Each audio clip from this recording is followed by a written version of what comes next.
নমস্কার বন্ধুরা, কেমন আছো তোমরা সবাই? আশা করছি সবাই অনেক অনেক ভালো আছো। আমরাও আছি তোমাদের আশীর্বাদে আর ভগবানের কৃপায় ভালোই আছি। আজকে আবার একটা নতুন ব্লগ ভিডিও নিয়ে তোমাদের সামনে চলে আসলাম। আজকের ব্লগ ভিডিওটা হচ্ছে আমি বাড়িতে সারাদিন যা যা করি সেগুলোই তোমাদের সাথে শেয়ার করব।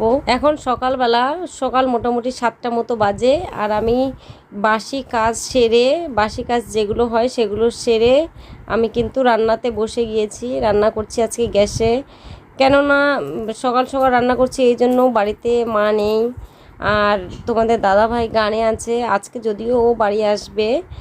তো আমি বাসি কাপড় ছেড়ে নিয়েছি আর আমি স্নান করব পরে। বাড়ির যে সমস্ত কাজকর্ম আছে সেগুলো সেরে তারপরে কিন্তু আমি স্নান করব। অন্ধকার অন্ধকার লাগছিল, আমার ননদকে বললাম একটু লাইটটা জ্বালিয়ে দিয়ে, দেখতে পাচ্ছিলাম না কড়াইটা। দিনের বেলা হলেও মানে মেঘলা মেঘলা করছিল। আজকে আমি রান্না করব ডাল আর ডিম আলুর তরকারি করব, যেহেতু মা আর মেয়ে দুজনেই আছে। আমার শ্বশুর আর আমার শাশুড়ি ঘুরতে গেছে আমার বোনের বাড়ি, আমার যেটা ছোট বোন আছে তাদের বাড়িতে গেছে, যার জন্য মা আর মেয়ে আমরা দুজনেই আছি। আর তোমাদের দাদাভাই তো আগেই বললাম যে গানে আছে। তো আজকে সবাই যদিও ঢুকবে, কিন্তু এখন এই বেলা আর কেউ ঢুকবে না, তাই আমাদের মা মেয়ের জন্যই আমি রান্নাটা করছি। তো এই যে দেখতেই পাচ্ছ, ডিমটা আমি আগে সেদ্ধ করে নিয়েছিলাম, ভাতও আমার হয়ে গেছে, ডাল হয়ে গেল। এখন আমি ডিম ভেজে তারপর ডিম আলুর তরকারিটা কিন্তু চাপিয়ে দেবো। এগুলো কিন্তু পোলট্রির ডিম না, এগুলো কিন্তু বাড়ির হাঁসের ডিম। তো হাঁসের ডিম অনেক সময় কি হয়, ছুলতে গিয়ে উঠে যায় খোসা সহ, মানে সাদা অংশটা উঠে চলে আসে। আমি কি করি, একটু ছুলে নিয়ে, পিছন দিকটা একটু ছুলে নিয়ে তারপরে ওই যে চামচ আছে, চামচের সাহায্যে কিন্তু আমি ডিমটা পুরোটাই ছুলে বের করে নিই, যাতে মানে সাইড থেকে কেটে না যায়। ফাইনালি রান্না বাড়ি কমপ্লিট করে তারপর তোমাদের সামনে আসলাম। তোমরা মাথার অবস্থা দেখতেই পাচ্ছ, স্নান করিনি। এখন গরু ছাগল বাঁধবো, বাঁধার পর তারপরে ফুল টুল ছিঁড়বো, তারপরে জামা কাপড় কেচে তারপরে কিন্তু স্নান করব। তো তোমাদের সঙ্গে আমি কথা বলতে পারিনি, প্লিজ কিছু মনে করো না। আর একটা কথা বলতে কি, তোমাদের দাদাভাই নেই, আমাকে একাকেই ভিডিও করতে হচ্ছে। তো তোমরা জানিও যে তোমাদের দাদাভাই তো নেই, তো কেমন লাগছে ভিডিওটা। সংসারের কাজ দেখো, টুকিটাকি সংসারের কাজ কিন্তু করতেই হয়, সংসারের কাজ না করলে খাবো কি। তো রান্না করলাম হচ্ছে ডাল, দেখতেই পেলে, আর ডিম আলুর ঝোল করলাম। এখন চলো বাইরের কাজগুলো একটু শেয়ার করে দিই তোমাদের সাথে। মেয়ে সকাল 6টার দিকে টিউশন যায়, টিউশন থেকে ও চলে এসছে, আর এখন মোটামুটি 8টা বাজে। গরুগুলো সকাল থেকে খড় খেয়েছে, যার জন্য ওদেরকে আমি আর ওখানে রাখবো না। ওখানে বেঁধে রাখলে সারাদিন যদি বাঁধা থাকে তাহলে মনে করো যে পায়খানা পেচ্ছাপ করে জায়গাটা নোংরা করে দেয়। ওদেরকে একবারে ঠিক 3টার দিকে আবার ওই চারাতে দিতে হবে, চারার মধ্যে আবার খড় কেটে দিতে হবে, তখন আটা টাটা দিয়ে মেখে দিলে তখন কিন্তু আবার খাবে। আমাদের ছাগল কিন্তু একটা, আর এই যে দুটো ছাগল আমি এখন নিয়ে যাচ্ছি, এই দুটো ছাগল কিন্তু আমার দিদিদের। দুটোর মধ্যে একটাও আমাদের না, আমাদেরটা আছে, ওকে এখনও বাঁধিনি। আগে এদেরকে বেঁধে দিয়ে আসবো, তারপর আমাদেরটাকে আমি নিয়ে যাব, একটু দূরে নিয়ে যাব ওকে। যদিও কেননা ওকে দূরে নিয়ে যায় এই কারণে, কারণ একটা ছোট বাচ্চা আছে যেটা ধানের মধ্যে পড়ে। তো ধানের খেতে যদি পড়ে তাহলে লোকে তো ঝগড়া করবেই, যার জন্য ওকে আর এখানে বাঁধবো না, ওকে নিয়ে চলে যাব দূরে। তো আমার ছাগল বাঁধাও হয়ে গেছে, আর আমার ভাগ্নি আমার পিছন পিছন ঘুরছিল, তার জন্য ওকেও একটু কোলে তুলে নিলাম।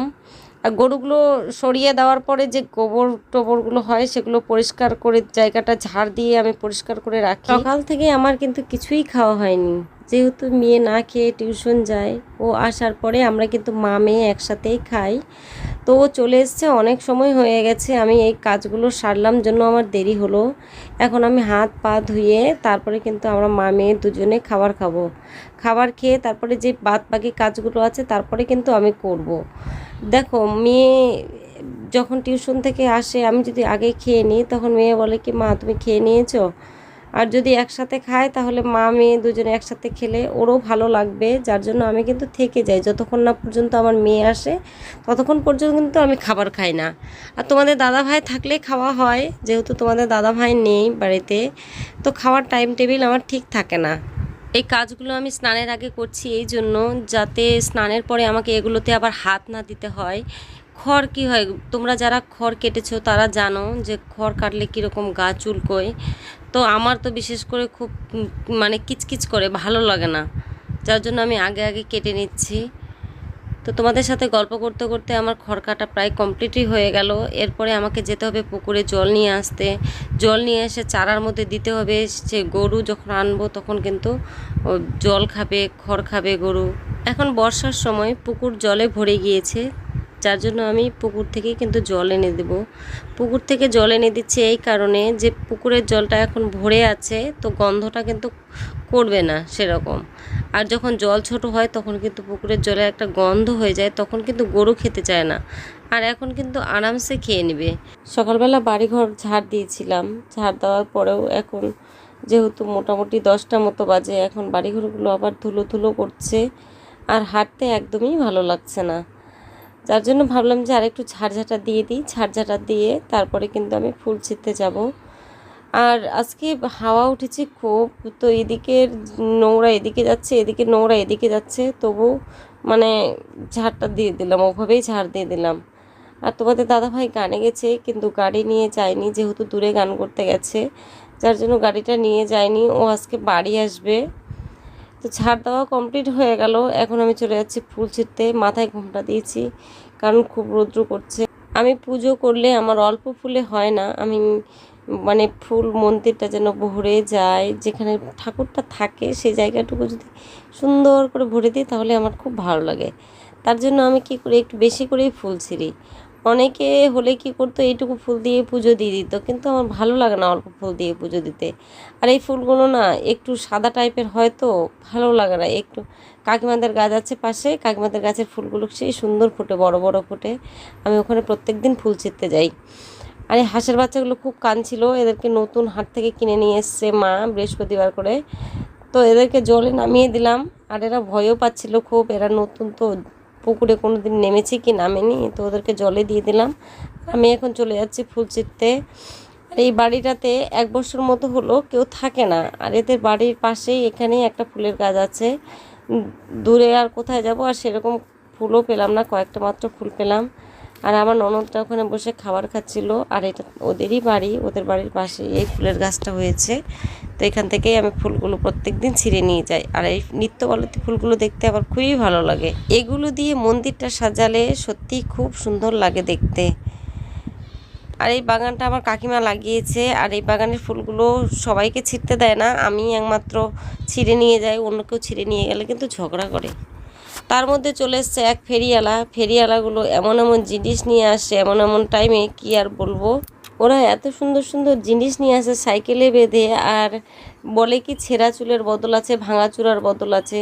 তো চুল কতটুকু ছিঁড়ে না ছিঁড়ে মনে হয় কি ওদের জিনিস নেওয়ার জন্য মাথার চুলগুলো ছিঁড়ে ছিঁড়ে জড়ো করে ওদেরকে মনে হয় জিনিসগুলো নেই।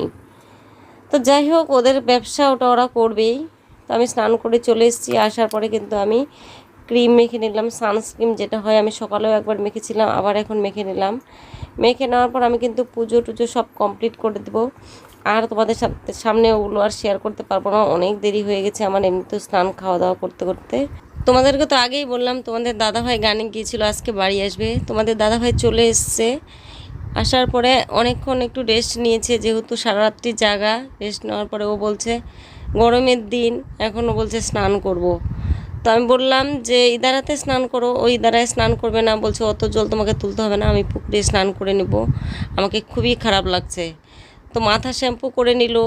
রাস্তায় অনেক ধুলোবালি, শেষের দিন গান শেষ হয়ে গেলে সিঁদুর পরায়, মাথায় অনেক সিঁদুর লেগে থাকে, তার জন্য ওকে কিন্তু শ্যাম্পু করেই নিতে হয়। তোমরা অনেকেই মনে করতে পারো আমি ওই নাইটিটা পরে সারাদিন ছিলাম, আবার সেই নাইটিটা পরে বসে আছি। দেখো, আমার দুপুরবেলা আমি স্নান করেছিলাম, স্নান করে অন্য নাইটি পরেছিলাম, তোমরা সেটা দেখতেই পেয়েছো। আর ওই নাইটিটা আমি আবার কেন খুললাম, আমি স্নান করলাম যেহেতু, বিকেলে তো না, সন্ধ্যাবেলা রান্না বাড়ি করে গা একবার প্রচুর ঘেমে যায়, ভালো লাগে না। আমি প্রত্যেক দিনই স্নান করি, তো আমি আবার স্নান করে নিয়েছি, স্নান করে আবার এই নাইটিটা পরে নিয়েছি। তোমাদের দাদাভাই গান থেকে আসার সময় আমাদের জন্য খাবার নিয়ে এসেছিলো, মা মেয়ের জন্য। আজকে এনেছে পকোড়া, তারপরে এনেছে মোমো, টাইফু মোমো 3টা এনেছে মা, মেয়ে আর ওর জন্য। যেহেতু বাবা আর মা ওরকম খায় না মোমো, মা তো খায়ই না, বাবা একটু আধটু খায়। আর আমার ননদটা আছে, ওকে একটু দিতে হবে, ও আসবে। তো আমরা ক্যারি ব্যাগের মধ্যেই নিয়ে খাচ্ছি। আমার মেয়েকে বললাম যে যা 2টো প্লেট নিয়ে আয়, ও কিন্তু গেল না প্লেন আনতে। আর আমার খুব খিদে পেয়েছিল। আমি সকালবেলা একবার খাবার খেয়েছি আজকে, কোনোদিনও ওরকম একবেলা খাবার খেয়ে সারাদিন মানে কাটায়নি। তো আজকে আমি একবার খাবার খেয়ে পুরোটা দিন কোথা থেকে যে পার হয়ে গেল বুঝতেই পারলাম না। কাজ, শুধু এই কাজ ওই কাজ করতে করতে দিন শেষ। ওই কাজগুলো তোমাদের সাথে শেয়ার করলাম না, অন্য দিন একদিন একটা ছোট্ট ভিডিও করে তোমাদের সাথে সেই কাজগুলো আমি শেয়ার করব। দেখবে যে আমাদের বাড়িতে কত কাজ আর কত কাজ করতে হয়, সেই ফাঁকেই তোমাদেরকে আমি কিন্তু ভিডিও করে দেখাই। মা পিছনে তোমাদের দাদাভাইয়ের মাথাটা চিরুনি করে দিচ্ছে। ও বলছে মা দেখো তো মাথায় উকুন হয়েছে নাকি, তো ঘন চিরুনি দিয়ে চিরুনি করে দিচ্ছে। আর বুঝতেই পারছো গান বাড়িতে কে কেমন নোংরা পরিষ্কার সেগুলো তো বলতে পারবে না। তো অনেকের মাথায় আবার উকুনও থাকে, না থাকা নয়। তোমাদের দাদাভাইয়ের মাথা থেকে অনেক সময় উকুন বেরোয়, না বেরোনো নয়। তো আজকে তোমাদের দাদাভাইয়ের আসতে দেরি হলো এই কারণে যে আরজিকরের ঘটনার পরে পরে এদিকে বুনিয়াদপুরের সাইডে একটা ঘটনা হয়েছিল। সেই ঘটনাটার পরিপ্রেক্ষিতে মানে আদিবাসীরা রাস্তা মানে ব্লক করে দিয়েছিল, কোনো গাড়ি পার হতে দিচ্ছিল না বুনিয়াদপুরে। ওখানেই মোটামুটি তোমার দাদাভাই 2 ঘন্টা মতো ছিল। 2 ঘন্টা ভোরভোরিতে থাকার পর তারপরে কিন্তু বাড়ি আসতে পেরেছে। ওরা 5:30টার সময় গাড়ি ছাড়তে চেয়েছিল, কিন্তু তবু ছাড়েনি। মোটামুটি 7টার দিকে ওরা কিন্তু ছেড়েছে ওখান থেকে গাড়ি আসার জন্য। মোমোটা খেতে তো ভালো তো লাগেই, আর স্যুপটা খেতে তো আরও দুর্দান্ত লাগে। তোমাদের দাদাভাই তো খুবই পছন্দ করে স্যুপটা, মোমোটাও পছন্দ করে। তো পুরো মোমোটা ও খেতে পারলো না, ও বাবাকে একটু দিয়ে দিল। আর আমার ননদ এখনও আসছে না দেখে আমি কিন্তু মোমোটা প্রায় খেয়ে শেষই করে দিচ্ছিলাম। তারপরে ও এসে আমাকে কয়েকটা পিঠে ধরিয়ে দিল। ওদের বাড়িতে আজকে পিঠে হয়েছে, সেই পিঠেগুলোই আমি খাচ্ছিলাম চাটনি দিয়ে, ছাঁচ পিঠে বলে এগুলোকে। তো খেতে ভালোই লাগছিল। তারপর তোমাদের দাদাভাই স্যুপটা গরম করে নিয়ে চলে আসলো গ্যাসে। তো ও বাটিতে খাচ্ছিল আর আমাদেরকে দিয়ে দিল, দুজনকে দিয়ে দিল থালাতে। আর আমরা দুজন মিলে সে থালাটাতেই খাচ্ছিলাম।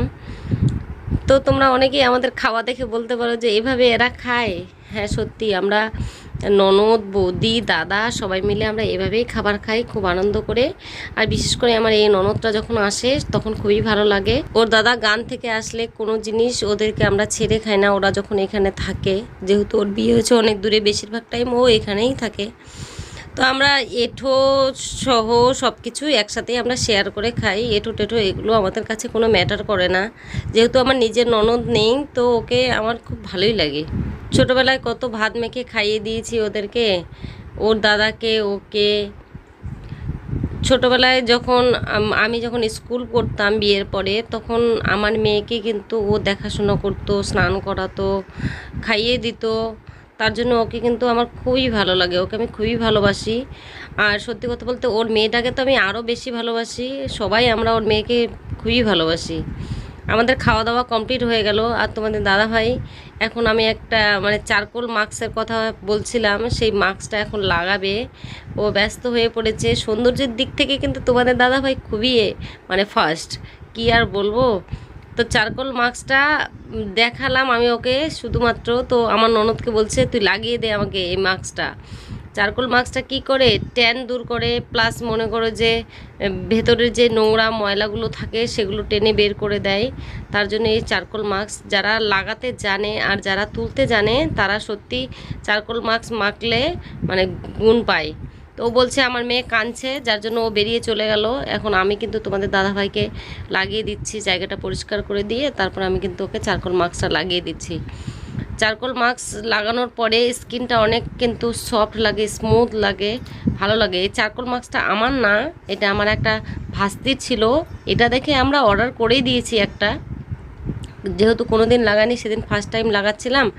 লাগানোর পরে আমার সত্যি খুব ভালো লেগেছিলো, তো একটা চারকোল মাস্ক অর্ডার করে দিয়েছি।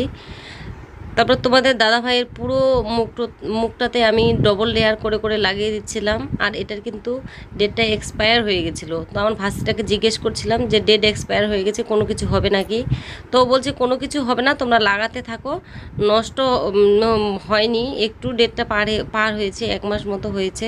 তো বলছে কোনো কিছু হবে না, তোমরা লাগাও, কোনো ক্ষতি হবে না, সাইড এফেক্ট হবে না। আজকের ভিডিওটা কেমন লাগলো প্লিজ একটু কমেন্ট করে জানিও। তোমাদের সামনে যতটুকু পারলাম ততটুকু আমি কিন্তু তুলে ধরার চেষ্টা করলাম, ততটুকুই শেয়ার করার চেষ্টা করলাম।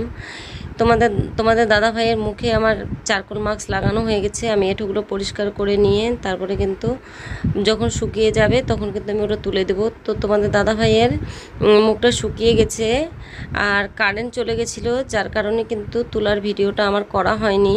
তো ওভাবেই মোবাইলে লাইট দিয়ে যতটুকু পারলাম তোমাদের সাথে শেয়ার করলাম। সঙ্গে থেকো সবাই, ভালো থেকো সবাই, ধন্যবাদ সবাইকে, বাই।